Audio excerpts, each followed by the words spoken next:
démarrer sans plus tarder avec Roland Salès, que je vais vous présenter plus précisément. Roland, vous êtes ingénieur agronome, docteur ès sciences, vous avez dirigé l'unité de neurobiologie de l'olfaction au Centre INRAE de Jouy-en-Josas, laboratoire dédié à la perception olfactive et gustative. On pouvait notamment y découvrir que les études sur les récepteurs olfactifs ont pu déboucher sur la conception de nouveau-nés bioélectroniques avec des applications allant du diagnostic médical à la surveillance environnementale. Plus largement, vous vous intéressez aux perspectives sociétales de l'olfaction et du goût, au croisement des sciences, des arts et de l'industrie. Cela couvre aussi bien l'alimentation que le diagnostic olfactif des maladies, mais aussi l'olfactothérapie ou encore les nouveaux champs de la création olfactive, comme le théâtre olfactif. Vous participez aussi à la diffusion de la culture scientifique avec des conférences, des animations, des livres et des interventions dans les médias. Vous faites enfin régulièrement partie de comités scientifiques, comme encore très récemment ceux de 2 magnifiques expositions, à savoir Le Banquet, c'était à la Cité des Sciences et de l'Industrie, ou encore Parfums d'Orient, à l'Institut du Monde Arabe. Voilà, je vous cède la place, Roland. Merci Christophe. Ah oui, non, vous êtes équipé. Est-ce qu'on m'entend là? Bon, merci. Merci de l'accueil. Merci Chantal et Marie-Laure de m'avoir invité. Je suis absolument ravi, dans ce lieu un peu magique, de vous présenter quelques données. Alors, c'est tellement vaste que j'ai dû couper, sabrer par rapport à tout ce que je pourrais vous raconter en un cours de 6 heures. Mais là, je vais essayer de réduire un propos qui va se tenir autour de ce que j'ai appelé neurogastronomie. On ne va pas dire que c'est une nouvelle science, mais disons, pour moi, le cerveau, c'est l'organe essentiel de la prise alimentaire. Alors, il se trouve que j'ai travaillé pendant 20 ans sur la reproduction, et puis pendant 20 ans sur l'olfaction et la prise alimentaire. Donc, manger et se reproduire, c'est les 2 fonctions essentielles du vivant, sans quoi on ne serait pas là pour en parler. Donc, en fait, c'était un petit peu la continuité de mes débuts dans la recherche. Donc, en fait, quand je me mets à table, j'invoque non seulement mon état physiologique, j'ai faim, j'ai pas faim, je suis dans un certain état physiologique, donc c'est pour ça que je dis manger n'est pas si simple, mais aussi je convoque mon expérience, mes prédispositions, donc mon histoire, et puis, bien entendu, même si on mange tout seul, on ne mange pas sans sa société, et j'emporte avec moi tout mon environnement, le mode de vie, la culture. En fait, on mange de la culture et des symboles. Donc, et qui est-ce qui ou qu'est-ce qui intègre tout ça? C'est le cerveau. Premier organe de l'alimentation, comme c'est le premier organe de beaucoup d'autres choses d'ailleurs. Mais on n'a jamais vu un cerveau sans corps, ni un corps sans cerveau. Ça ne marche pas. Jusqu'à nouvel ordre. Alors, on va se concentrer sur manger. Manger, c'est déjà bien compliqué. Pensez-y quand vous vous mettez à table, non seulement déjà, vous y avez pensé avant. Et le cerveau est une bête, une machine à anticiper. Même si vous n'avez qu'une image mentale d'un plat, déjà, le cerveau sait ce que ça va vous apporter. Bon, en fait, on mobilise bien sûr tous les sens.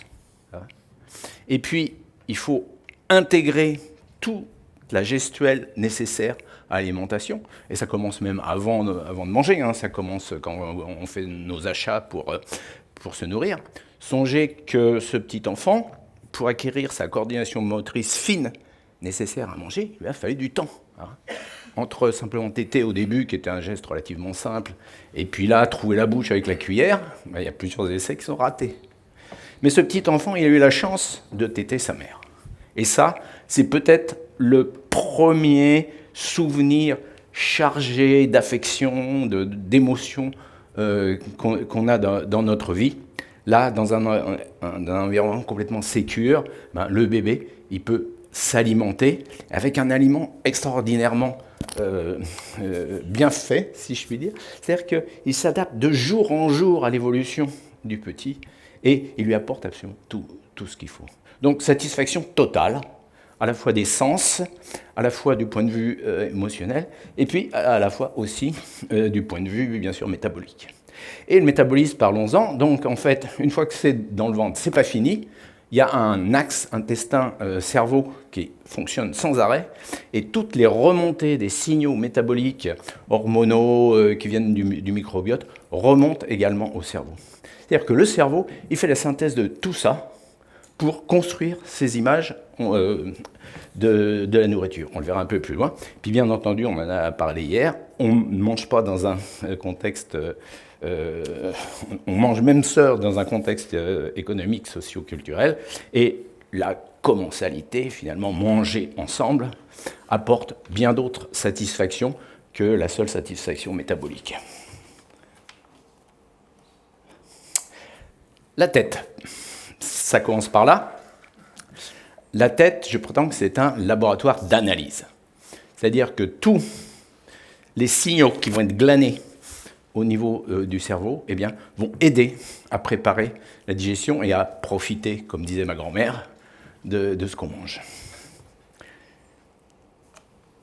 Regardons un peu ce qui se passe dans cette tête, du point de vue de la sensorialité, ce qu'on appelle les sens chimiques, c'est-à-dire l'odorat, le goût, moi je dirais plutôt gustation, et puis quelque chose dont vous n'avez peut-être pas entendu parler, qui est le nerf trijumeau. Qu'est-ce que c'est ? Olfaction, bien entendu, ça se passe dans le nez.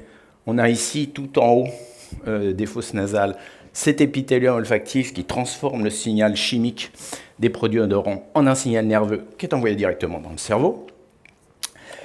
On a sur la langue les cellules des bourgeons du goût qui captent les produits sapides, donc sucrés, salés, acides, amers, etc., et bien d'autres. Et remarquez que les voies neuronales ne sont pas les mêmes. L'olfaction rentre directement dans le cerveau vers le bulbe olfactif ici, alors que la langue et le palais sont innervés par des nerfs qui remontent par le prolongement de la colonne vertébrale dans le cerveau, comme tous les nerfs crâniens. Le troisième comparse dans cette affaire, c'est le nerf trijumeau. J'en dirai quelques mots un petit peu plus loin. Le nerf trijumeau, pourquoi ? Parce qu'il y a 3 branches. Il y a un ganglion de chaque côté au niveau de la tempe. Il y a une branche vers les yeux, une branche vers le nez, une branche vers la bouche. Et ce nerf, lui, il a une sensibilité aux irritants, aux produits irritants, à la température, à la texture. Donc tout ça converge dans le cerveau par des voies différentes pour former l'image sensorielle. Alors il y a une particularité de l'homme sur laquelle je veux insister et que Brillat-Savarin avait déjà bien illustré en 1825, à savoir ce qu'on appelle la rétro-olfaction. L'espèce humaine est sans doute la seule espèce où le trajet entre la gorge, entre la bouche et le nez par l'arrière-gorge, cette flèche ici, est aussi court. En plus, il y a une disposition anatomique de l'arrière-gorge qui fait que les produits odorants libérés par la mastication remontent par l'arrière-gorge vers le nez au moment où on déglutit.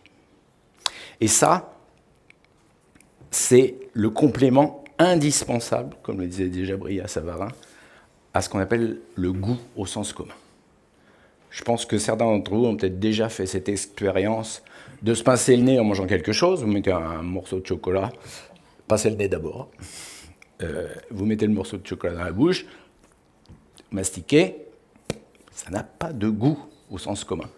Vous ouvrez le nez, ça a du goût. C'est merveilleux de voir la tête des enfants qui s'éclaire quand d'un seul coup ça a du goût. Eh ben, en fait, cette disposition est sans doute une des raisons par lesquelles l'espèce humaine est si portée sur la gastronomie. C'est parce que là, on a un enrichissement considérable de la saveur des aliments quand on ajoute ce qui est perçu dans la bouche avec ce qui est perçu dans le nez. Les animaux, ils reniflent leur nourriture, mais quand ils la mangent, ils ne la sentent pas. Parce qu'ils ont le cou trop long, ce trajet est trop long, il n'y a pas d'odeur qui remonte. Donc nous, on a cette chance, et il faut la cultiver.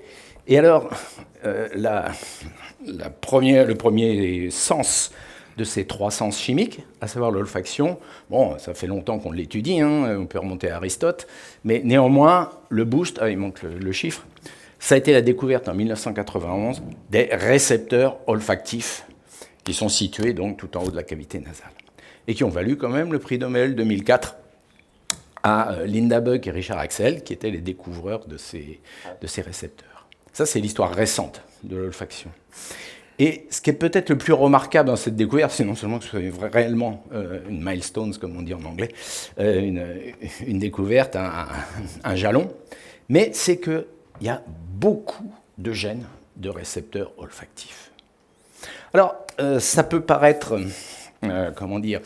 critique, ce nombre de gènes. Ça ne l'est pas tant que ça, mais il faut bien voir une chose.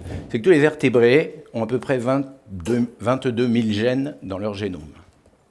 Le fait que chez les mammifères, il y ait entre 400 gènes chez l'homme, 1000 chez les rongeurs, 2000 chez l'éléphant, record actuel du monde, il faut dire que l'éléphant il a un grand nez, n'est-ce pas? Eh bien, 1000 gènes, ça veut dire qu'il y a 1/5 du génome qui est consacré à l'odorat. C'est-à-dire, c'est pas rien. L'odorat rentre dans toutes les fonctions de base des animaux, les relations sociales et sexuelles, l'alimentation, l'orientation dans l'environnement. Et donc, c'est vraiment quelque chose d'absolument capital. Et peut-être que certains d'entre vous ont eu le Covid. Quand on perd l'odorat, j'espère temporairement, mais on est vraiment très, très désorienté. Donc voilà, premier jalon, beaucoup de récepteurs. Alors vous allez me dire, même si on a 1000 gènes, je suis sûr que vous êtes tous convaincus qu'on sent beaucoup plus d'odeur. Je vais essayer de répondre à la question dans une des diapos suivantes. Deuxième jalon, 2023, résolution de la structure en 3 dimensions des récepteurs olfactifs.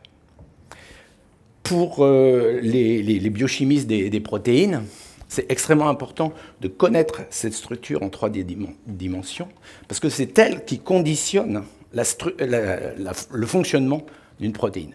Vous voyez ici, ce n'est qu'un modèle, un dessin. Hein. En jaune, c'est la membrane des cellules des neurones olfactifs, hein, dans lesquelles cette protéine est insérée, cette protéine qui est un récepteur olfactif. Donc tout ce qui est bleu, c'est du récepteur olfactif, je ne vais pas rentrer dans les détails. Et ce que vous voyez ici, eh bien, c'est une molécule odorante qui est, en quelque sorte, piégée au sein du récepteur. Pour qu'il y ait odeur, l'odeur, c'est le percept que le cerveau forme à partir de la sensation olfactive, eh bien, il faut qu'il y ait une ou des molécules volatiles, potentiellement odorantes, qui se fixent au sein d'un récepteur. Et donc, de cette façon, ce récepteur, il stimule le neurone qui est derrière, et par un enchaînement de mécanismes à l'intérieur de la cellule, eh bien, il y a un influx nerveux qui parvient au cerveau et qui réalise donc la transformation, finalement, de ce message chimique en un message odorant.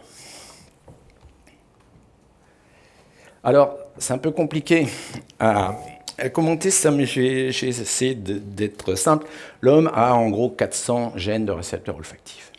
Si chacun de nos récepteurs ne pouvait capter qu'une seule molécule odorante, en gros, on sentirait 400 odeurs.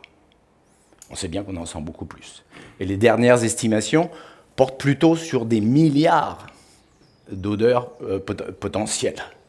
Donc ça veut dire que quelque part, entre ces 400 récepteurs et puis les images que le cerveau peut en former, eh bien, il y a une combinatoire qui se met en place. Et cette combinatoire, en fait, qu'est-ce qui se passe? C'est qu'un récepteur, au lieu de capter une seule molécule, est capable de capter plusieurs, pas beaucoup, mais quelques molécules différentes. Et une molécule odorante donnée peut être captée par quelques récepteurs différents. Et là, si on se réfère au calcul de combinatoire de terminal, eh bien, on peut voir que très rapidement, on augmente dans des proportions gigantesques le nombre de combinaisons perceptibles. Et vous voyez que très rapidement, si un récepteur peut sentir, par exemple, 3 odorants différents, eh bien, avec nos 400 récepteurs humains qui sont par ici, on est déjà à quelque chose comme 10 millions d'odeurs différentes. Donc en fait, c'est quasiment un espace infini qui s'offre à nous dans la perception des odorants. Et ce qui est intéressant, j'en reparlerai peut-être un peu plus loin, c'est que des odorants qui n'existent pas dans la nature, les chimistes en inventent, et on arrive à les sentir. Donc par exemple, vous avez sans doute déjà senti ces produits eau de d'Issey Miyake, etc. Tous ces produits, disons, marins. Ben, en fait, il y a dedans une molécule qu'on appelle la calone, qui a été une pure invention des chimistes, et que jamais personne n'avait senti sur Terre. Et ben, nous, on l'a senti. Voilà. Donc, en fait, et puis l'autre, eh ben, c'est que, bon, on discute encore beaucoup de l'origine du feu et de la cuisine, mais avant de faire chauffer ou cuire les aliments, eh ben, toutes ces réactions qui donnent lieu à ces aldéhydes qui sont si odorants, eh bien, ça n'existait pas. On mangeait des trucs crus ou pourris, fermentés. Et à ce moment-là, on avait déjà les récepteurs susceptibles de capter les molécules issues de la cuisson. Donc en fait, on a un espace sans doute extrêmement quasi illimité, et en plus, contrairement à tout ce qu'on dit, l'homme n'est vraiment pas un mauvais animal olfactif.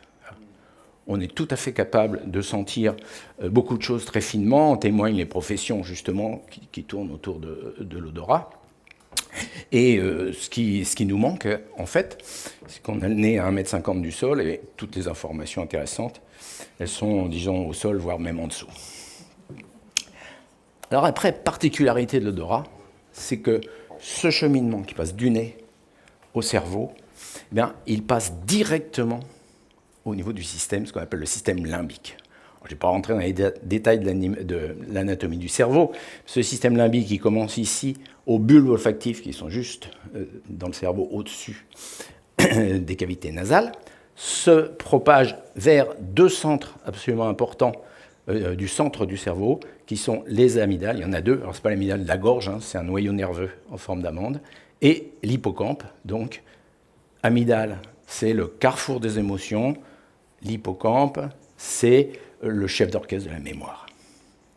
Donc, cet effet souvent surprenant et remarquable de l'odorat, c'est que la stimulation olfactive attaque directement et de façon non consciente ces centres de l'émotion et de la mémoire, et avant même qu'on ait même conscience qu'on a senti quelque chose, eh bien, notre système limbique est en émoi et va générer un état de veille pour retrouver l'origine de la sensation. Alors bien sûr, vous avez tous lu la Madeleine de Proust, c'est très bien décrit cette espèce de trouble finalement qu'apporte cette stimulation du système non conscient, hein, avant de retrouver des marques dans les souvenirs. Et puis, on arrive quand même à la conscience, c'est-à-dire qu'on arrive au niveau du cortex orbitofrontal. Alors là, ça c'est juste au-dessus des yeux, de chaque côté. Et ce cortex orbitofrontal, donc j'ai demandé à Olivier Crespe sa photo, ce cortex orbitofrontal, eh bien, c'est un lieu, disons, de l'évaluation de la valence des sensations, pas seulement olfactives, mais en particulier olfactives. Alors hier, on discutait de Jean-Pierre Changeux, hein, qui est vraiment quelqu'un qui s'est beaucoup intéressé justement à la perception hédonique de façon générale et en particulier dans l'art. Eh bien, en fait, ce cortex orbitofrontal est impliqué dans toutes les évaluations hédoniques de tous les sens, et même des imaginations, et en particulier de l'odorat et du goût ou gustation. Et alors, ce qui est intéressant donc, pour l'homme de l'art, en quelque sorte, c'est que c'est des images qui ont été faites chez des parfumeurs, hein, mais on pourrait dire la même chose pour les énologues, les cuisiniers, etc. C'est-à-dire qu'avec les années d'expérience, ils dépensent de moins en moins d'énergie dans le cerveau pour accomplir leur travail, donc de conception, reconnaissance des odorants. Et ça, c'est normal parce que les synapses entre les neurones sont devenues plus performantes, donc ça va plus vite. Les débutants, ils dépensent beaucoup d'énergie et on dit qu'il faut 10 ans pour devenir un bon parfumeur. Vous voyez qu'effectivement, là, on commence à s'améliorer. Et autre chose, c'est quand on regarde l'épaisseur du cortex orbitofrontal ici, eh bien dans la population générale, cette épaisseur diminue avec l'âge. Normal, le cortex, c'est-à-dire les cellules grises du cerveau, cette couche, qui n'est pas très épaisse, 5 mm, devient de plus en plus fine, sauf quand on pratique un art comme l'olfaction, où là, au contraire, ça s'épaissit. Et c'est des choses qu'on constate chez tous les gens qui font des habiletés manuelles, par exemple, chez les violonistes qui travaillent beaucoup de la main gauche. C'est les zones motrices droites du cerveau, puisque les commandes sont croisées, qui deviennent plus épaisses. Chez les jongleurs, les commandes motrices des bras, même du corps, sont plus épaisses. Donc on dit toujours qu'il faut entretenir son cerveau, mais c'est vrai, vous voyez que même à un âge avancé, on peut se maintenir dans une grande jeunesse. Deuxième sens impliqué, la gustation. Alors, tout le monde a déjà vu une langue, des papilles. Je pense que vous avez tous entendu parler des bourgeons du goût. En gros, pour résumer, il y a des papilles de différentes formes le long de la langue. Ces papilles possèdent dans leurs parois ces petits points noirs là qui sont des bourgeons du goût.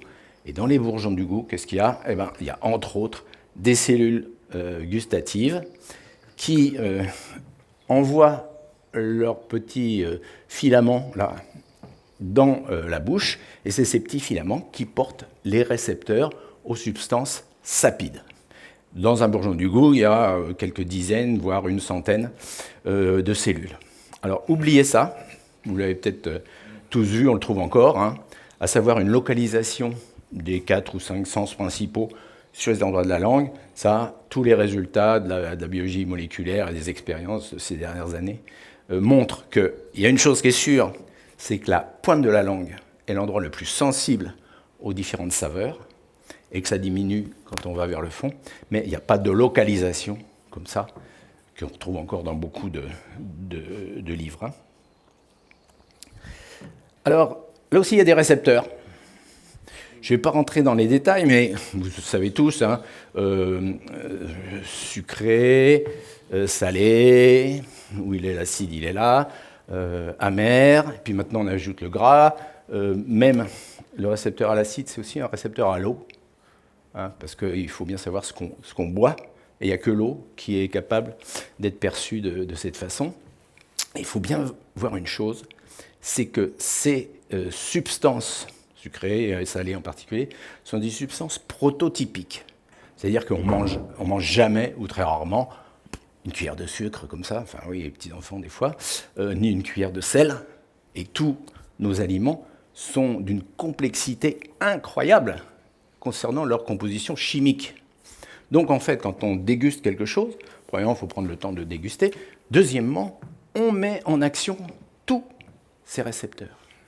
Et l'image qui se forme dans le cerveau est une image extrêmement complexe des informations issues de la langue, du palais, et voire même, on retrouve ces récepteurs aussi dans les intestins, parce qu'ils viennent compléter l'image sensorielle des remontées métaboliques depuis l'intestin. Je voulais vous faire rentrer un petit peu dans ce que j'appelle la cuisine des bourgeons du goût, parce que l'intimité de ces bourgeons du goût est quand même, je pense, une des clés de la diversité des saveurs qu'on perçoit. Je ne sais pas si vous connaissez Annick Forion, qui était dans mon labo, qui a été pratiquement la seule en France à travailler sur justement la gustation, vraiment du point de vue moléculaire et cellulaire. Mais elle disait que loin d'avoir 4 ou 5 dimensions, sucré, salé, acide, amer, la gustation, en fait, avait au moins 50 dimensions. Donc, rappelez-vous ce que je vous ai dit pour les récepteurs olfactifs tout à l'heure. Eux, ils ont déjà un espace sensoriel fantastique. La gustation, elle a sans doute un espace sensoriel bien plus grand qu'on ne croit. Je ne vais parler que d'un type de cellules, parce qu'en gros, il y a 4 types de cellules dans les bourgeons du goût. Il y a des cellules de soutien, extrêmement importantes, mais je ne vais pas en parler.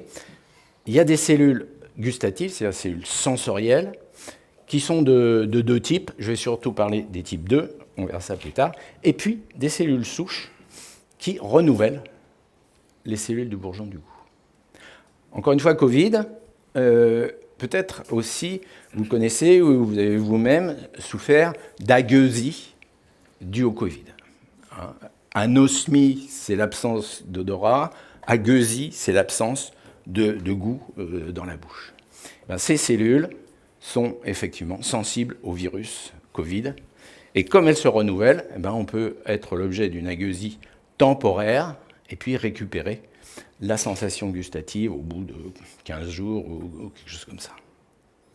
Alors ces cellules, donc, évidemment, envoient par des filets nerveux leur message au cerveau. Il y a évidemment beaucoup de filets nerveux, on va y revenir dans une des diapos suivantes, parce qu'évidemment, il y a beaucoup de cellules, donc il faut faire remonter beaucoup de messages vers le cerveau. Alors, pour rentrer un peu plus en détail, parce que je vais essayer de prendre le temps de l'expliquer, parce que ça me paraît extrêmement important, puisqu'on est là pour parler de gastronomie, c'est que voilà ce qui peut se passer dans ce modèle de fonctionnement d'un bourgeon du goût. Je n'ai isolé que 2 cellules de type 2 et une de type 3. Et puis, celle-ci, par exemple, elle est sensible au sucre. Ça, c'est du saccharose. Donc, elle va être stimulée par le sucre. Très bien. Donc, elle va envoyer des messages, je dirais peu importe les messages, mais c'est les flèches noires que vous voyez ici. Elle va envoyer des messages autour d'elle. Et ce message, il va être capté par d'autres cellules qui ne possèdent pas le récepteur au sucre, mais par exemple, récepteur à l'umami, c'est-à-dire aux protéines, en gros, des cellules récepteurs à l'umami qui, normalement, ne sont pas activées par le saccharose, par le sucre, donc, mais parce que cette cellule-là a été activée, elle transmet en quelque sorte une partie de sa stimulation aux cellules qui l'entourent, qui vont donc générer, à leur tour, un message qui va être envoyé au cerveau.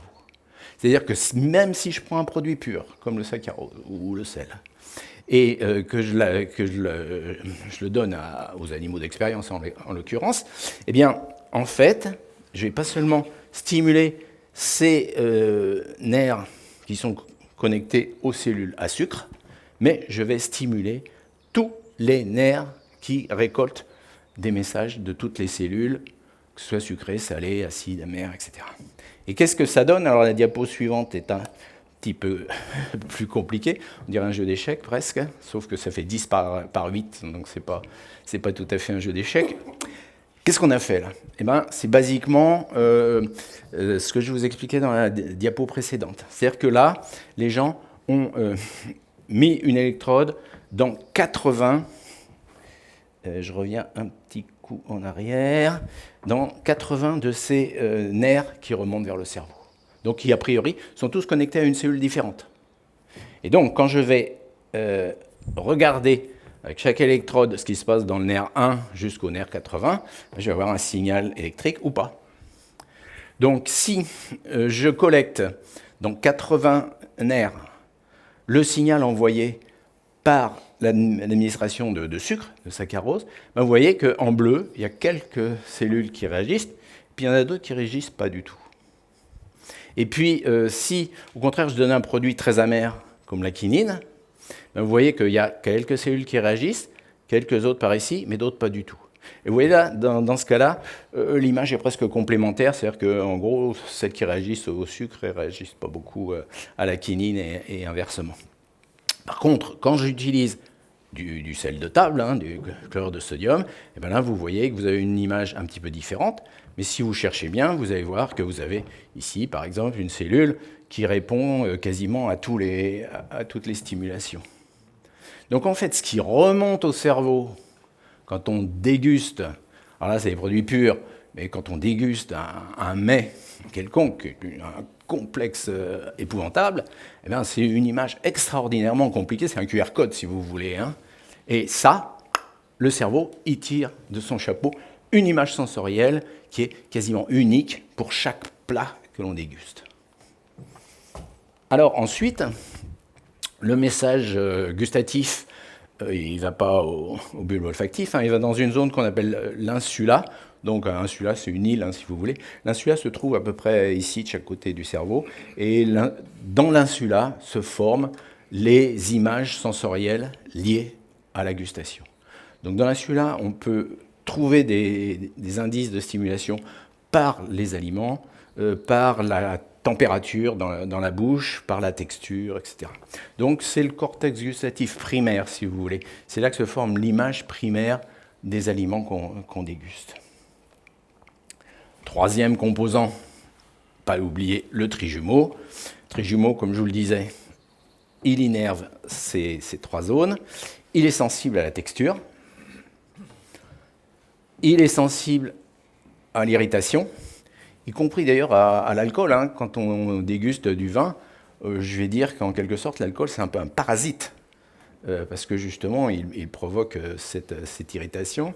Il est sensible à l'astringence, à nouveau le vin, le thé, voire le chocolat. Il est sensible au chaud et au froid, mais aussi à la menthe qui donne une sensation de froid, ou au poivre qui donne une sensation de chaud. Ce sont les mêmes terminaisons nerveuses qui rendent ça possible. Et vous savez très bien que des fois, quand on consomme un petit peu trop de poivre, on trompe complètement le cerveau, on se met à transpirer, alors qu'on n'a pas du tout une augmentation de température. Voilà. Donc on a trompé complètement les mécanismes de régulation thermique. Idem pour le froid.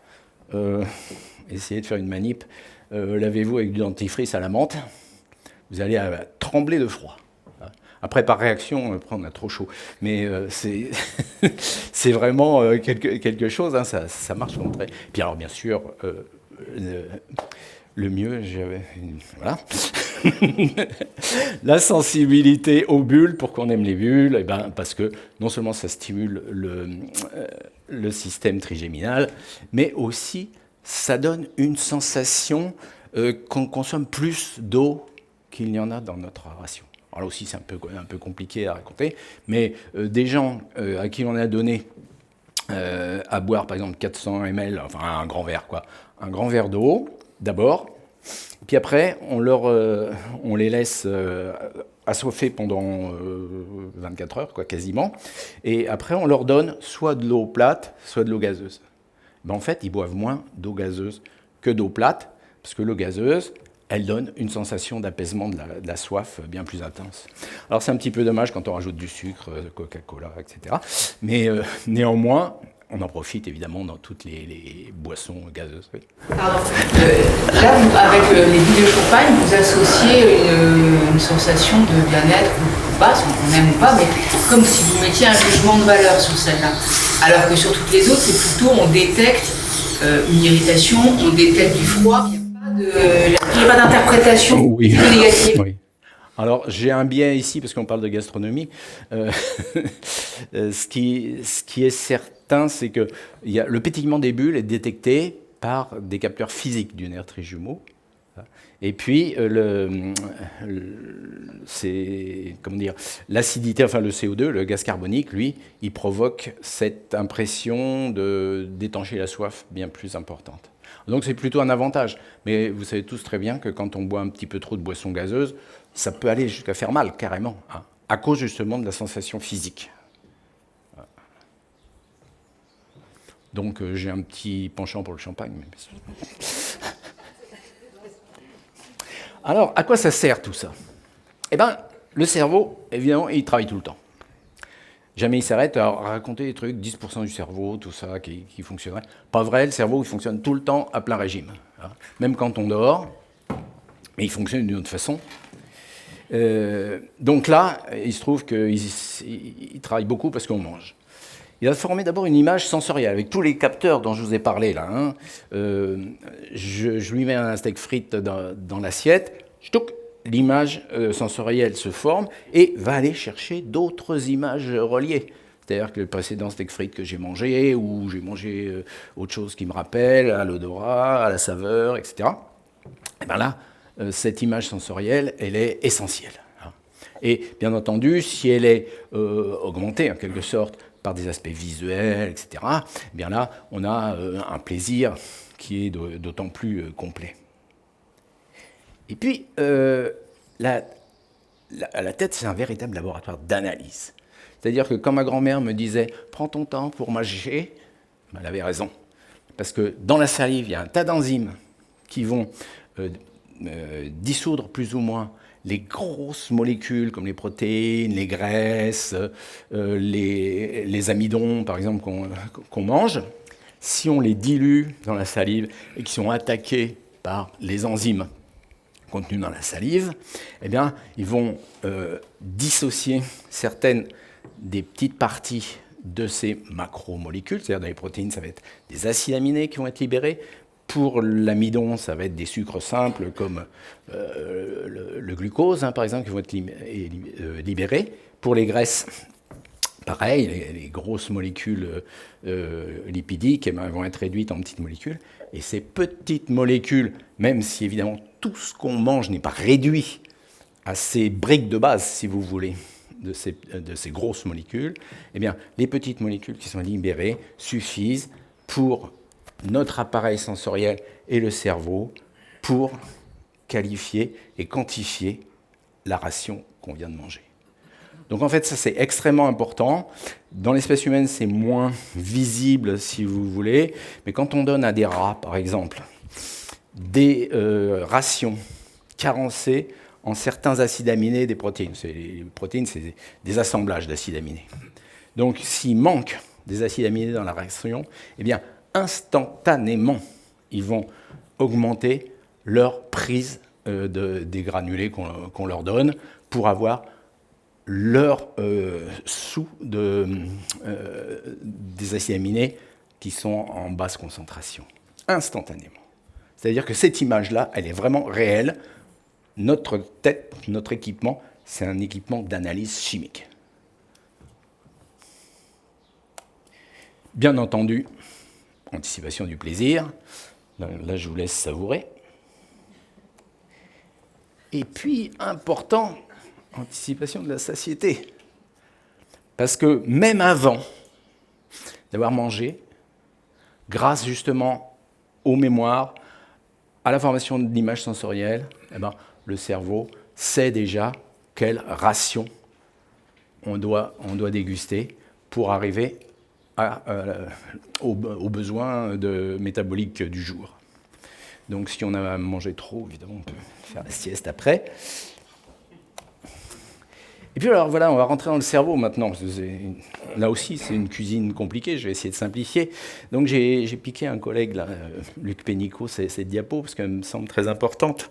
Lui, il dit, il n'est pas le seul, hein, il dit il y a en gros 3 systèmes du cerveau qui participent à l'évaluation de la prise alimentaire. Donc il y a un système dit homéostatique ou régulateur. Je vais en dire 2 mots. En gros, c'est l'hypothalamus. Je ne sais pas si vous en avez déjà entendu parler de l'hypothalamus.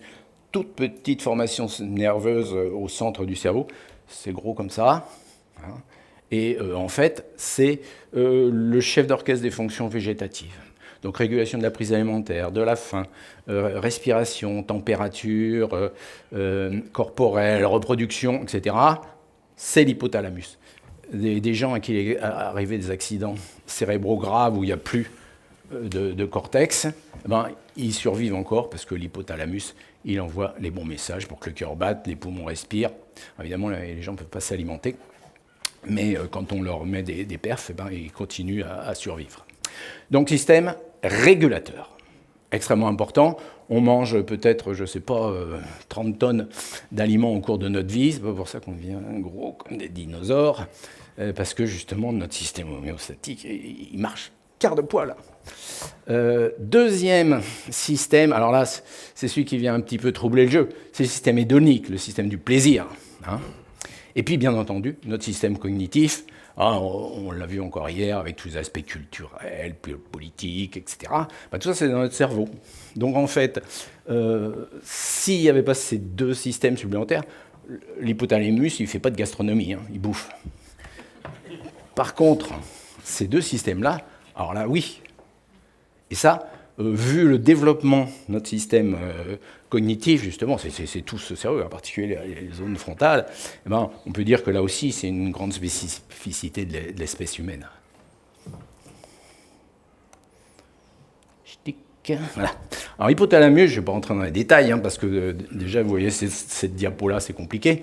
Hypothalamus, il est tout à fait au centre du cerveau, et il est constitué de plusieurs noyaux nerveux. il y en a beaucoup, peu importe. Ces noyaux sont responsables, et je ne vais pas parler de tous, des régulations métaboliques, de l'alternance jour-nuit, donc de l'horloge biologique, de ce qu'on appelle la volumie, c'est-à-dire le volume du sang, teneur en minéraux, c'est-à-dire en définitive régulation de la soif. Et bien sûr, ici c'est régulation de la faim, ici c'est régulation de la soif.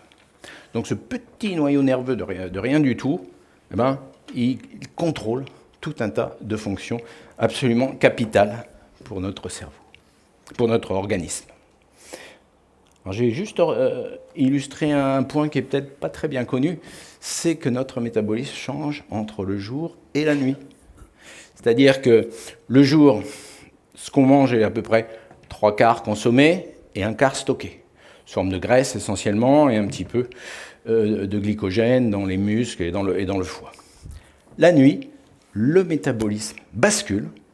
On passe d'un métabolisme en gros glucidique, où c'est la ration alimentaire qui est consommée, pour puiser dans les réserves lipidiques, les réserves de graisse, essentiellement intestin et les muscles. Et à ce moment-là, pendant la nuit, on consomme les accumulations de jour.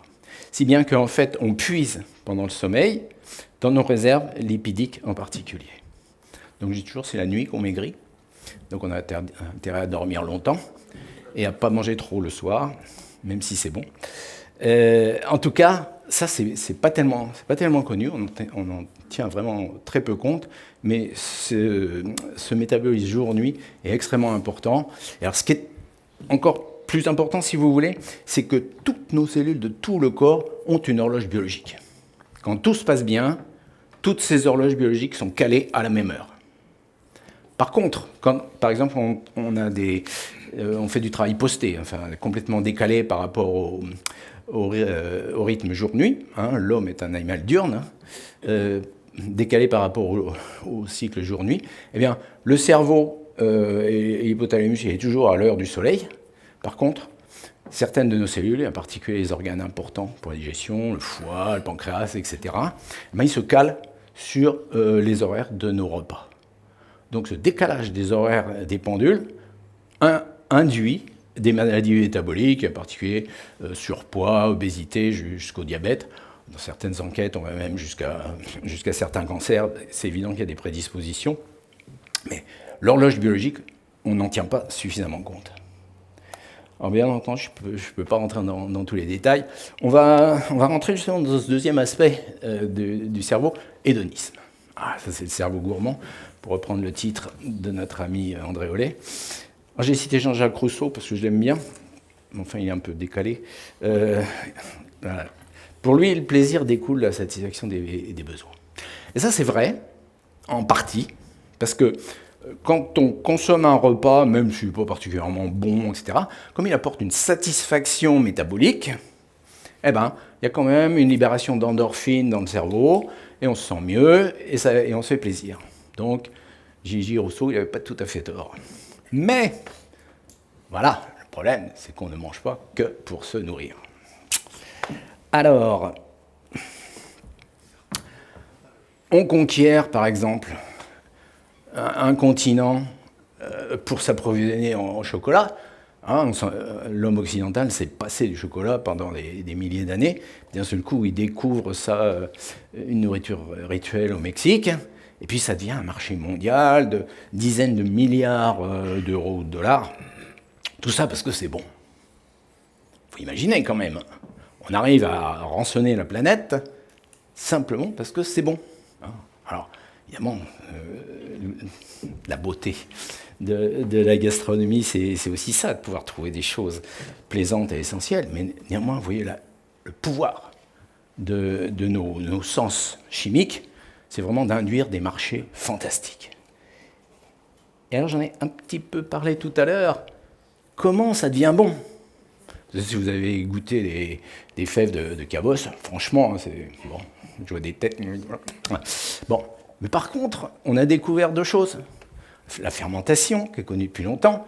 Si vous avez lu Claude Lévi-Strauss, vous savez, le cru, le cuit et le pourri, bon, ça c'est la fermentation, donc, qui libère des précurseurs d'arômes. La torréfaction chauffée, donc, qui libère ces arômes grâce à la réaction de Maillard, donc qui donne toutes ces notes qu'on appelle empyromatiques, c'est-à-dire qui viennent de la cuisson. Et puis en plus dans le chocolat, bon, il y a les touches finales, comme le conchage par exemple, qui sont pas du tout anodins. Donc on a ces deux grandes techniques, et grâce à elles, en fait, on génère des produits odorants et sapides qui ne sont pas contenus dans la fève initiale.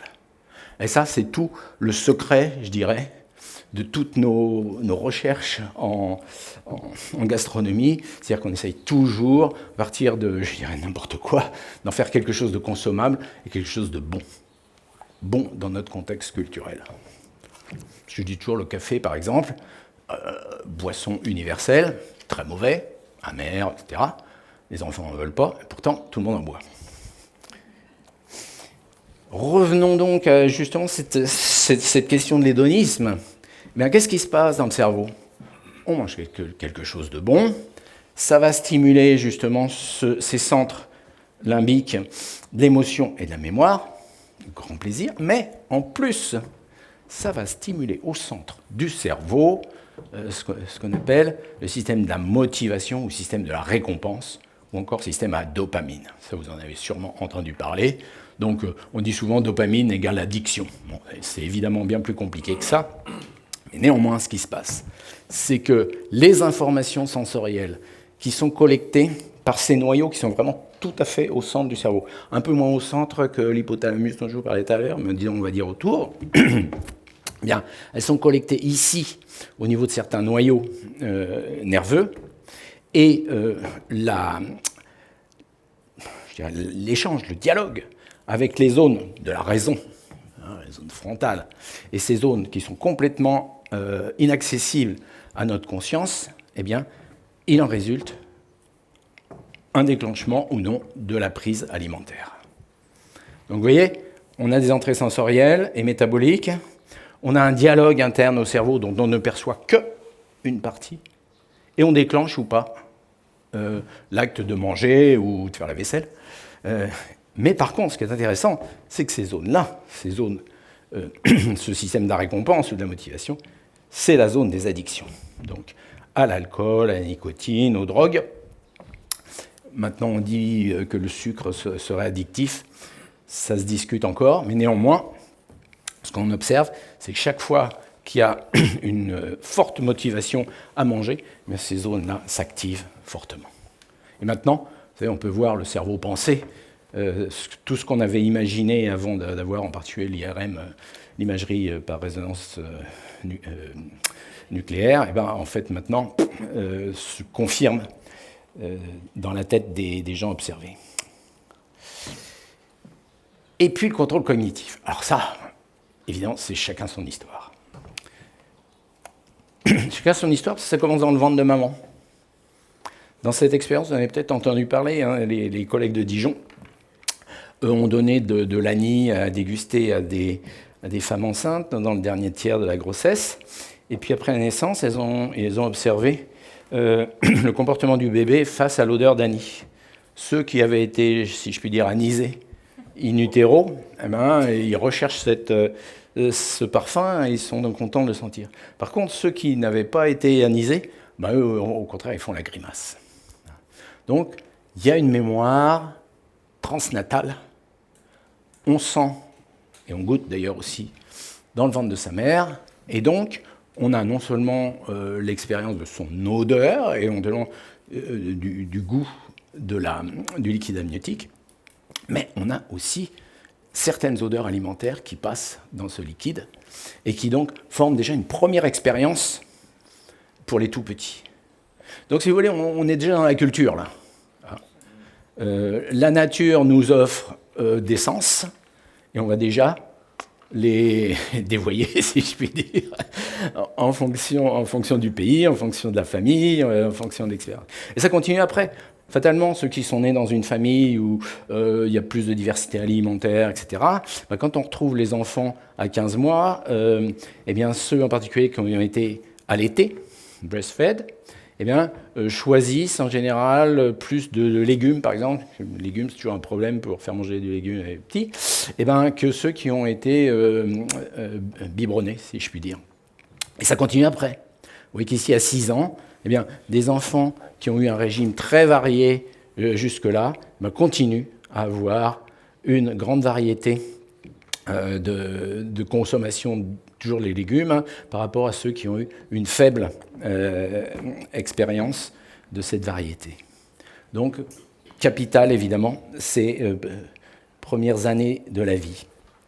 Deuxièmement, l'influence culturelle, elle se lie aussi dans le cerveau. Alors j'aime bien cette manip qui est déjà un peu ancienne et les images IRM sont pas des meilleures, mais néanmoins c'était très chouette. C'est les États-Unis évidemment qui ont fait ça. Ils ont recruté deux groupes, les pro-Coca et les pro-Pepsi. Vous savez que c'est inconciliable en principe. Et donc les uns et les autres, quand ils veulent leur Coca, ils veulent du Coca, les Pepsi veulent du Pepsi. Alors astucieusement, les chercheurs ont fait une chose. C'est qu'ils ont pris des boissons anonymisées, ils ont passé les sujets dans l'IRM, puis ils ont regardé ce qui se passait dans le cerveau. Alors comme je vous l'ai dit, maintenant on aurait des images beaucoup plus fines, mais enfin néanmoins, ce qu'on voit là, c'est en gros les régions du cerveau qui sont impliquées dans l'analyse sensorielle qui sont activées. Donc normal. Hein. On ne sait pas ce qu'on boit. Donc le mécanisme habituel d'analyse se passe. Par contre, si on sait ce qu'on boit, vous voyez que là l'image change complètement. Hein, là on était dans les zones frontales, là il y en a partout en gros. Là, parce que quand je suis amateur de coca et qu'on me donne du coca, eh ben, automatiquement c'est plus la gustation, l'odorat qui l'emporte, mais c'est mes souvenirs et mes émotions. Et donc à ce moment-là, je rappelle tout ça. Et je dirais à la limite, peu importe la sensation. Et ça, c'est quelque chose qu'on constate. Bon, là, c'est une manip qui est très, très agréable. On peut la reproduire avec absolument tout ce qu'on mange. Puis, bien entendu, il y a la commensalité, je vous en parlais tout à l'heure. Ça aussi, c'est quelque chose d'appris, c'est quelque chose qui fait partie de notre culture. Pour reprendre un mot de David Le Breton, c'est savourer la présence des autres, en plus de savourer les aliments qu'on déguste. Alors par contre, il y a un petit caveat, si vous voulez. C'est des manips qui ont été faites aux États-Unis, hein, donc c'est peut-être pas tout à fait transposable en France. Mais néanmoins, quand on mange en groupe, on a tendance à manger plus. Et dans cette expérience faite aux États-Unis, encore une fois, les gens mangeaient 44% de plus que leur ration normale quand ils mangeaient en groupe. Donc c'est vrai que c'est quelque chose qu'on constate habituellement, mais néanmoins, il y a ce côté culturel et ce côté hédonique aussi du manger ensemble. Et puis il y a cet aspect, bon, on n'a pas fait de philosophie, mais si tu manges la même chose que moi, en quelque sorte, tu t'imprègnes des mêmes matières que moi, tu deviens un frère en quelque sorte. Hein. Donc la commensalité, c'est quand même quelque chose d'extrêmement important. Et puis on descend, on en arrive à notre fameux système entérique. Science du ventre, vous savez très bien que quand tout se passe bien, qu'on a bien mangé, qu'on est content, mangez pas trop, etc. Silence total, tout se passe bien. Problème dès qu'il y a des déviations. On va parler que de ce qui se passe bien. Premièrement, chose dont il faut bien s'imprégner, c'est qu'il y a tellement de replis, ce qu'on appelle les villosités, dans les parois de l'intestin, que si on calcule la surface développée de toutes ces villosités, on arrive à des centaines de mètres carrés de contact avec le fluide intestinal. Ça, c'est une estimation moyenne. J'ai trouvé des estimations de 100 à 400 mètres carrés de surface. C'est-à-dire que c'est notre plus grande surface de contact avec l'extérieur, c'est dans notre intestin. Et donc, plus grande surface de contact avec un tas de produits qu'on mange, bons ou mauvais, avec bien sûr des milliards de micro-organismes, en particulier de bactéries, Donc, c'est étonnant que tout ça, ça se passe bien dans la plus grande béatitude, tellement c'est compliqué. Alors, c'est peut-être justement parce que c'est compliqué que ça marche si bien. En tout cas, il faut bien penser à ça, c'est qu'on a une surface de capture extraordinaire. Donc, tous les problèmes aussi sanitaires, immunologiques, etc., cette muqueuse est fantastiquement équipée pour réguler tout ça. Alors, comment c'est fait l'intestin? On dit souvent que c'est le deuxième cerveau. Alors, c'est une image, moi je ne suis pas tout à fait d'accord pour plusieurs raisons, même si c'est la même origine embryonnaire que les cellules du cerveau ou de la moelle épinière, c'est organisé d'une façon très différente. Bon, premièrement, il y a beaucoup moins de neurones, 85 milliards dans le cerveau, 500 millions dans l'intestin. Deuxièmement, c'est organisé de façon très différente. Si vous voyez la lumière de l'intestin avec ses villosités, et il y a deux couches musculaires autour, une qui contracte dans le sens du diamètre, si vous voulez, et puis une qui contracte dans le sens de la longueur. Donc c'est ce qu'on appelle le péristaltisme. Ce péristaltisme, notre intestin, il bouge tout le temps et on ne s'en aperçoit pas. Parce que tout ça, quand ça se passe bien, les perceptions sensorielles sont inhibées. Ce péristaltisme est régulé, bien entendu, localement et très finement par tous ces réseaux nerveux. Et donc, en fait, ce réseau nerveux, il est constamment à l'écoute des sensations chimiques de ce qui se passe tout au long du tube intestinal. C'est-à-dire, petit à petit, évidemment, les aliments sont digérés. Et donc, à chaque étape, il y a des cellules sensorielles, je les ai dessinées en bleu ici, qui renvoient des messages au cerveau, qui renvoient des messages localement, et qui disent, par exemple, s'il y a beaucoup à manger, qui vont ralentir la vidange de l'estomac pour laisser le temps de digérer à l'intestin. Et puis, quand il y aura eu suffisamment d'avance de la digestion, ouvrir le pylore, et puis il va partir un petit peu, pas le pylore, le deuxième à la sortie de l'estomac. Et ça va réguler tout le temps le flux en fonction des capacités digestives. Et c'est pour ça que des fois, quand on a du mal à digérer des choses, eh ben, on se sent, comme on dit, embarrassé. C'est parce que tout ça, il faut le temps que ça s'écoule, évidemment. Alors j'ai parlé, là je vais aller assez vite parce que j'ai déjà parlé de l'hypothalamus. Les liaisons nerveuses entre l'intestin, pas seulement l'intestin, mais entre l'intestin et le cerveau, passent essentiellement par deux systèmes nerveux qu'on appelle système sympathique. C'est le système à noradrénaline, c'est le système de l'émotion, c'est le système de l'agitation, si je puis dire, c'est le système qui augmente la vitesse de digestion, qui augmente les battements du cœur, qui augmente la vitesse de respiration. C'est contrôlé par l'hypothalamus. Deuxième système qui, au contraire, ralentit tous ces organes, c'est le nerf vague qu'on appelle système parasympathique. C'est-à-dire que ce nerf vague, lui, il part de la moelle allongée, là, quelque part, dans le centre du cerveau. Il innerve tout un tas d'organes et il remonte aussi l'information au cerveau.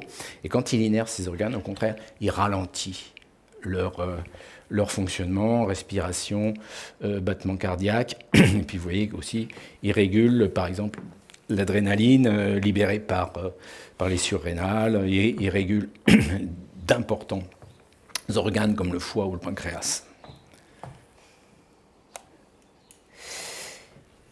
Alors, microbiote, on n'en finirait pas d'en parler, donc je vais en parler très rapidement. Vous en avez tous entendu parler, c'est la vedette depuis une vingtaine d'années.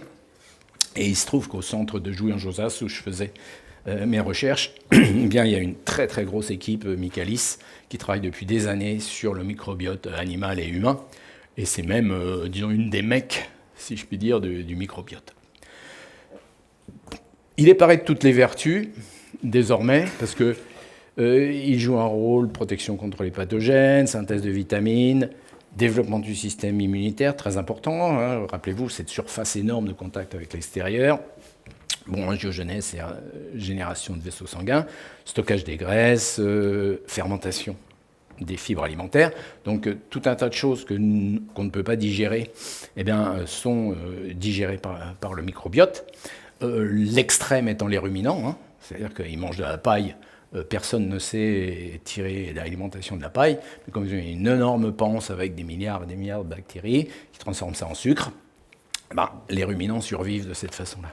Et puis, il y a ce fameux axe intestin-cerveau qui fait qu'il y a un dialogue.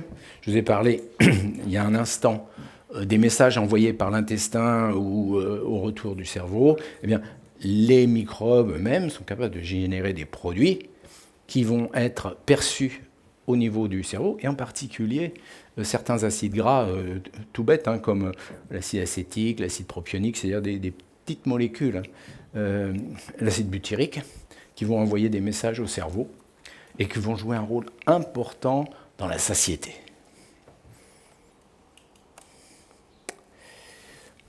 Alors, il y a des grands types de microbiotes, je ne vais pas rentrer dans les détails, simplement pour illustrer, type P, type B. Simplement, ce que vous voyez, c'est que ces types sont associés à un type de ration alimentaire. Donc, vous voyez, le type P, par exemple, dégrade mieux les fibres végétales, alors que le type B, lui, il dégrade mieux les sucres et les protéines. Donc ça, quelle est la cause, quelle est la conséquence entre la ration alimentaire et la composition du microbiote? On ne sait pas trop, mais ce qu'on sait quand même, c'est que quand on change de ration alimentaire, le microbiote change. Et donc, en particulier pour le traitement des maladies métaboliques, ça devient quelque chose d'extrêmement intéressant. Et vous avez entendu parler des greffes, ce qu'on appelle des greffes fécales ou des greffes de microbiote. Eh bien, on arrive effectivement à soigner, au moins au laboratoire et chez la souris, certaines maladies. Et il y a des trucs tout à fait spectaculaires. Si on prend le microbiote d'une souris diabétique, qu'on l'injecte à une souris saine, la souris saine devient diabétique. Et à l'inverse, si on transfère le microbiote d'une souris saine à une diabétique, eh bien, ça la soigne. Donc là, il y a vraiment un champ qui ne fait que commencer à être exploré, qui est vraiment très, très prometteur. Alors, j'ai sélectionné vraiment très peu d'exemples. Mais vous savez par exemple que l'autisme est maintenant un problème quand même très largement reconnu et dont on ne comprend pas très bien l'origine. Il y a encore beaucoup d'hypothèses. Par contre, ce qu'on utilise dans cette expérience, en fait, c'est des souris tube à essai, si je puis dire. On les appelle les souris axéniques parce que les petits sont prélevés par césarienne dans le ventre de la mère en conditions complètement stériles et élevés sous bulles stériles. Donc ils n'ont pas de microbes dans leur intestin. Donc on peut leur transférer un microbiote quelconque et puis on va voir ce que ça donne. Donc ces souris axéniques, si on leur transfère du microbiote d'un enfant autiste, elles montrent des comportements autistiques. Elles se coincent dans un coin, elles ne se lavent plus, elles deviennent asociales. Et si on leur injecte un microbiote normal, voire même simplement certains produits, vous voyez ici, peu importe, 5 aminoacides aminovalériques ou taurine. La taurine, c'est ce qu'on trouve dans toutes les boissons énergisantes. Hein. Donc si vous voulez un cerveau qui pète des flammes. Et en tout cas, ces souris, simplement on leur injecte des produits chimiques fabriqués par les bactéries, elles retrouvent leur joie et leur allant. Donc vous voyez, il y a quand même quelque chose d'assez extraordinaire. Hein. Et on en arrive maintenant, pour l'espèce humaine, à proposer ce qu'on appelle des psychobiotiques. C'est-à-dire, on vous fait déguster soit des yaourts, soit des préparations avec beaucoup de bactéries dites profitables. Hein. Et puis, on voit que les gens, ça améliore l'humeur. Alors, encore une fois, il y a beaucoup d'articles. La synthèse est très difficile à faire, mais néanmoins, là, il y a un avenir fantastique là-dedans. Donc, on en est à cette conception de l'axe intestin-cerveau. C'est-à-dire, comme je vous disais tout à l'heure, on n'a jamais vu de cerveau sans corps et inversement. Donc là, en fait, c'est un dialogue permanent, même quand on ne mange pas, même quand on dort, même quand on jeûne, ou quand on mange beaucoup, enfin peu importe. en permanence, ce dialogue existe et régule nos fonctions de base métaboliques. Puisqu'on parle gastronomie, on va parler un peu esthétique.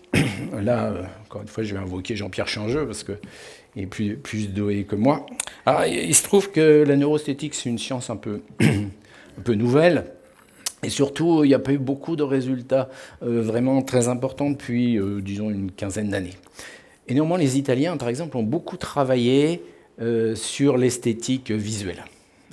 Donc, ils sont en première loge, ils ont tous les modèles qu'on veut, avec des statues, des peintures, etc. Et dans cette déformation du modèle standard, donc du Dorifort de Polyclère, et ben, en fait, ici, il a les proportions dites canoniques. Et puis, ceux-là ont été déformés, on lui a allongé les jambes, et ici, on lui a allongé le torse. Puis, on a demandé aux gens leur appréciation hédonique sur ces trois images. Et il se trouve qu'effectivement, ceux qui ont le modèle standard, au milieu, ils ont une appréciation positive par rapport aux deux autres modèles. Et ça se lit dans le cerveau. C'est-à-dire, c'est pas seulement on leur demande leur opinion, mais bon, je ne vais pas commenter ce qu'on voit là, mais néanmoins, on a des allumages différents dans le cerveau. Donc vraiment, notre cerveau possède les systèmes d'analyse esthétique, si vous voulez.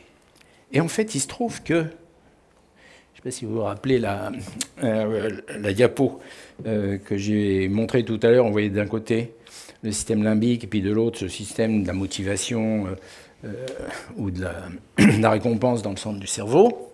En fait, ces systèmes-là fonctionnent quelle que soit la fonction physiologique mise en train. Que ce soit l'alimentation, le sexe, les émotions de base, tout passe par là.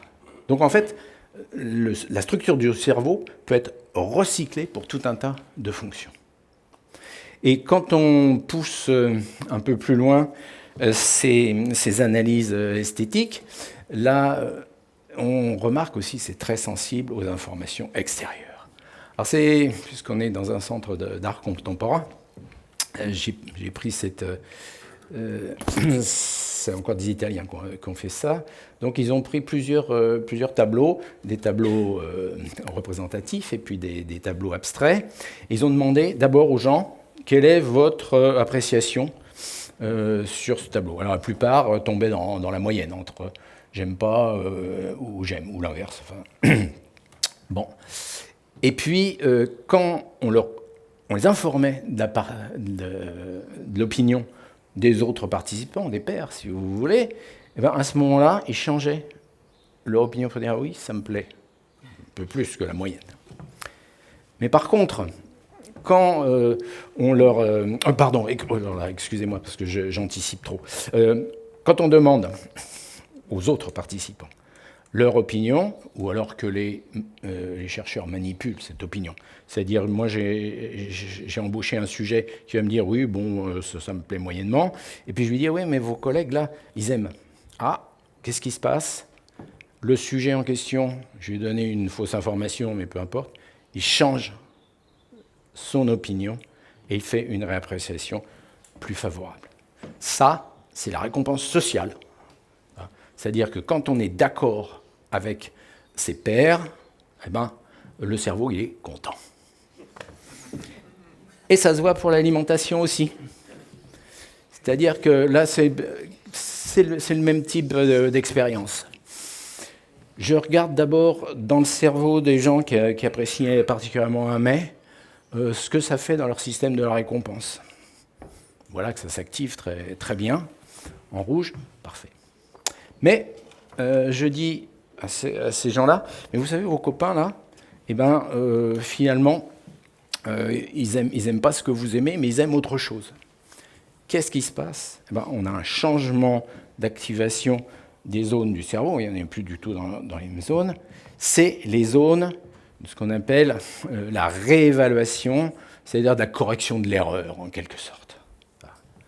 Et donc notre cerveau, il est très équipé pour ça, parce que si j'ai fait un choix et qu'il n'est pas bon, il faut une détection de l'erreur. Et même si c'est imaginaire, il faut une détection d'erreur.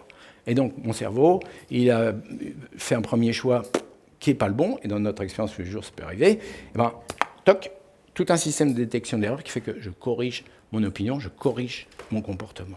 Et dans ce cas-là, eh ben, effectivement, c'est le système de la récompense et le système, disons, de la réévaluation, parce qu'il y a des zones frontales qui sont mises en compte, qui vont démarrer leur activité et qui vont faire rentrer en quelque sorte dans le rang. C'est le conformisme, en quelque sorte. Et donc, pour finir, moi, je vais faire un plaisir de citer Carême, qui disait, ou qui a écrit, « Je voulais élever ma profession à l'état d'art. » Voilà. Pour être le roi des cuisiniers, le cuisinier des rois, il faut avoir cette notion d'art quand on fabrique les aliments. Voilà, je vous remercie de votre attention.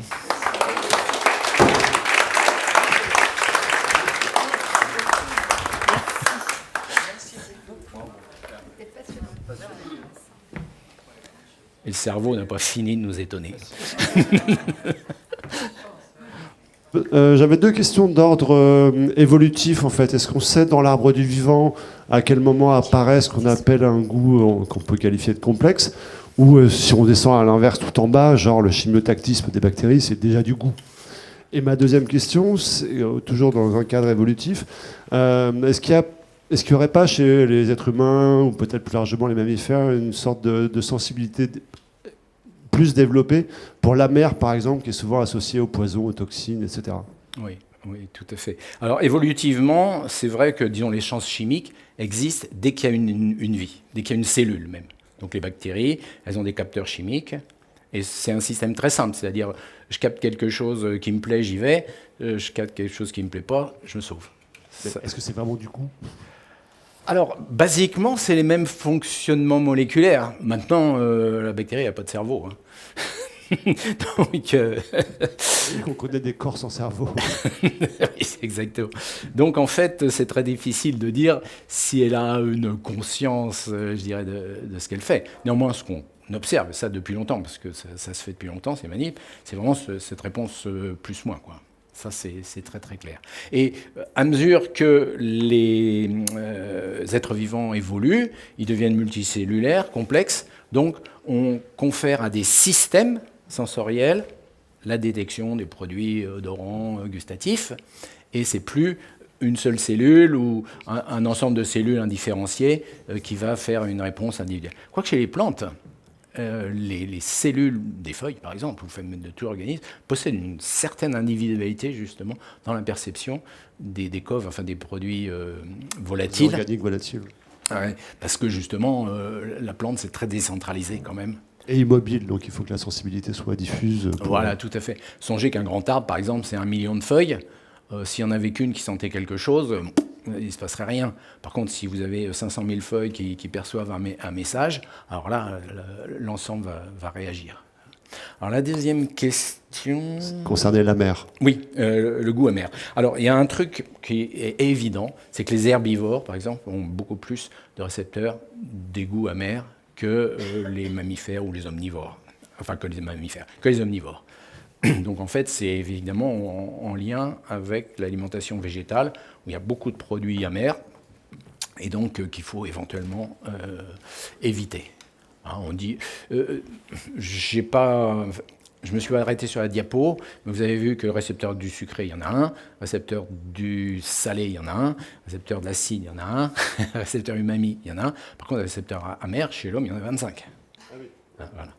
Et récepteurs de la mer, donc il y en a 25, il y en a certains que des gens ont, d'autres pas. Il y a des produits très amers qui font, alors vraiment, qui emportent la bouche et qui font vraiment faire la grimace. Ben, les gens qui n'ont pas le récepteur en question, ils peuvent sucer ça sans problème, ils gardent le sourire. Est-ce que ça va jusqu'à cette typologie des humains, entre ceux qui aiment l'asperge et ceux qui n'aiment pas l'asperge, ceux qui aiment le fenouil et qui n'aiment pas le fenouil? Oui, alors... Il y a toujours l'expérience. Hein. On imagine qu'il y a une espèce de soubassement génétique. Oui, tout à fait. Dans mon bouquin, j'ai essayé de relever justement beaucoup d'analyses génétiques qui ont été faites sur les variants. Parce que c'est bien beau, on dit toujours c'est le récepteur du sucre, etc. Mais il y a plein de variants. C'est-à-dire que dans la population humaine, il n'y a pas une séquence unique d'ADN, si vous voulez, qui code pour le récepteur du sucre. C'est un seul gène, bien sûr, mais ce gène il est sujet à des mutations. Alors la plupart de ces mutations changent un petit peu la sensibilité gustative. Est-ce que ça peut aller jusqu'à des gens qui n'ont aucun goût pour le sucre? Puisqu'on parle de mutation de gènes ou... Alors carrément, on va aller chez les chats. Hein. Les chats, ils n'ont pas le récepteur du sucre. Et par contre, sur le récepteur de l'umami, donc le goût des protéines, quoi, alors là, il y a des très très grandes variations qui font qu'effectivement, les gens arrivent à se nourrir mal parce qu'ils mangent pas assez de protéines, par exemple. Moi, ma première question, c'était justement sur cette histoire de mutation ou non. Donc, vous avez un peu répondu déjà. Mais justement, est-ce que dans l'histoire, il y a eu des moments, est-ce que ça a déjà été étudié, des moments où une mutation s'est de plus en plus propagée et des aliments qui ont été abandonnés totalement, ou au contraire, des aliments qui sont propagés parce que de plus en plus de gens les ont appréciés? Ce qu'on constate, par exemple chez l'homme, hein, et je vais parler des récepteurs olfactifs, donc on a 400 gènes à peu près en moyenne. Bon, il se trouve qu'il y a tellement de variants de chacun de ces gènes que ça ne donne pas 2 humains au monde, on est 8 milliards, qui sont équipés exactement du même répertoire de récepteurs. Et tout ça, c'est des mutations qui se sont accumulées. La plupart, donc, ne sont pas délétères puisque ces récepteurs fonctionnent toujours, mais pas tout à fait comme l'archétype. Il faut savoir lequel est l'archétype, ça c'est une autre question. Mais néanmoins, ça... Si bien qu'on voit l'assise physiologique des goûts est quand même extrêmement variable dans une population. Et c'est vrai aussi pour les autres espèces animales. Chez la mouche du vinaigre, la drosophile, on peut faire toutes les manips qu'on veut, donc on leur supprime des récepteurs, etc. Bon, on s'aperçoit qu'elles sont plus attirées par les produits, les fruits par exemple en décomposition qu'elles aiment d'habitude, parce qu'on leur a coupé la perception. Oui, non, moi j'avais juste une remarque après votre exposé brillantissime, c'est qu'il faudrait quand même qu'on se rende compte que c'est un miracle qu'il n'y ait pas plus de problèmes, vu la complexité du cerveau, du microbiote, fait que tout ça, ça fonctionne quand même à 99,9% des cas très très bien. Quand même. Oui. Alors je crois que c'est le secret de la vie aussi, cette multiplicité de systèmes, cette grande redondance quand même. C'est ce qui permet de survivre. D'autre part, il faut se mettre d'un point de vue évolutif. Les premiers habitants, si je puis dire, de la terre ferme, ça a été les microbes. Les bactéries, les champignons, sans doute des virus, etc. Donc, quand les premiers animaux, les premières plantes sont arrivées sur Terre, 400 millions d'années à peu près, elles ont trouvé que c'était occupé, quoi. Il a fallu faire sa place ou faire des compromis. Donc, ceux qui n'ont pas fait des compromis ont été éliminés. Tous ceux qui ont su faire des compromis, on les retrouve encore maintenant, ou leurs descendants, dans l'état actuel. Donc on n'imagine plus maintenant un être vivant sans microbes associés. Donc on parle d'holobionte, c'est-à-dire en fait un être composite de plusieurs espèces, parce qu'il n'y a que comme ça que ça fonctionne. Les souris axéniques, par exemple, qu'on peut faire en laboratoire, elles sont réduites à une vie assez végétative. Hein. Elles n'ont pas beaucoup de relations sociales, elles n'aiment pas beaucoup manger. Enfin... Oui, c'est le milieu dicte ces conditions à l'organisme qui s'adapte ou disparaît, en fait. Oui, tout à fait. Tous ceux qui n'avaient pas la bonne réponse, ils sont morts. Par contre, ce qui s'est passé, c'est qu'il y a eu des grandes extinctions à certaines époques dans toutes les aires géologiques. Il paraît qu'on est dans la 6e extinction maintenant. Là, ça a pu très bien faire disparaître des espèces qui étaient très bien adaptées aux conditions d'avant, et puis quand les choses ont changé brutalement, elles ont disparu, parce que ça, c'est extrêmement critique. On donne quoi à manger à une souris axénique? La même chose, les mêmes croquettes qu'à leurs collègues, sauf qu'on les stérilise. L'eau aussi est stérilisée. Et d'un point de vue purement anthropologique, comment on peut expliquer le côté aventurier de l'être humain? Par exemple, gloire à celui qui a mangé la première huître. Ouais, alors ça, je crois que c'est inscrit dans les gènes. Quand on voit l'évolution si rapide des tout petits, qui ont une curiosité absolument insatiable, et qui se... Ouais, et ça continue après. Bon, après, on est très régulé par les conditions sociales, mais... Oui, il y avait des... effectivement. Mais néanmoins, cette curiosité elle est valable pour tout. Moi, j'ai montré un petit sigle d'une association Née en Herbe, dont je suis président maintenant. En fait, on s'aperçoit que dès la crèche, les petits, mais on peut leur laisser faire en milieu sécure, dans des conditions où ils sont bien protégés, des expériences incroyables. Et en une fois, ils apprennent si c'est bon, si c'est pas bon, si c'est intéressant, s'il faut y revenir et comment. Donc on a une capacité extraordinaire d'apprentissage qui se perd avec l'âge, paraît-il, mais pas tout à fait quand même. Mais petit, c'est indispensable. Hein. Si on n'a pas connu le monde petit, on va avoir beaucoup de mal à l'apprendre plus tard. Moi, je note le poids gigantesque de la culture et de l'environnement culturel, et donc des influenceurs, des personnes qui sont capables de vous dire que ce vin est bon, que ce plat est beau, que ce plat est bon, qu'il faut y aller dans tel restaurant, qu'il faut... Et alors que, vous venez de le dire, la diversité est multiple. Absolument. Alors il y a sans doute des prédispositions, je pense, génétiques aussi, parce que c'est vrai qu'il y en a qui sont capables de manger des épices ou du piment facilement comme ça, et d'autres peuples, hein, d'autres... mais donc, pour moi, le poids culturel est juste gigantesque, oui, tout à fait. À côté de tout le reste, d'une certaine manière. Absolument. Alors, on le constate avec tous les flux de migrants qu'il y a eu à toute époque. Moi, je prends l'exemple de mes grands-parents qui sont arrivés du Limousin, arrière-grands-parents, qui sont arrivés du Limousin à la charnière du 19-20e siècle. Ils sont arrivés à Belleville, dans le 20e. Il y avait d'autres migrants du Limousin qui étaient là et se retrouvaient autour de la potée. Donc, en fait, et on retrouve ça dans les migrants actuels, que ce soit les migrants qui viennent en Europe ou maintenant la migration dans beaucoup de pays d'Asie du Sud-Est, par exemple, vers les grandes métropoles. Ceux qui viennent de la campagne, en gros, ils aiment bien retrouver la popote de maman, quoi.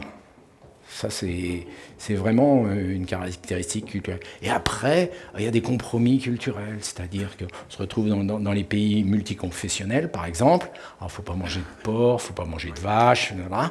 Mais on arrive à manger un truc qui est une espèce de pot commun, à la fois alimentaire et culturel. Je trouve qu'on le voit beaucoup, alors... dans le café et dans le chocolat, vous en parliez, hein, les deux, pour moi, c'est des goûts quand même très particuliers. Même le chocolat, oui. Manger du chocolat à 90%, est-ce que vraiment c'est un plaisir ou est-ce qu'il y a c'est intéressant? Oui, tout à fait. Alors le chocolat, il est très récompensant, il faut bien le dire, parce qu'il y a beaucoup de graisse, il y a, paraît-il, des endorphines, quand même des produits à arôme très intéressant. Bon, évidemment, plus c'est concentré, plus il y a de l'amertume. Et ça, en général, les enfants n'aiment pas. Merci. Merci.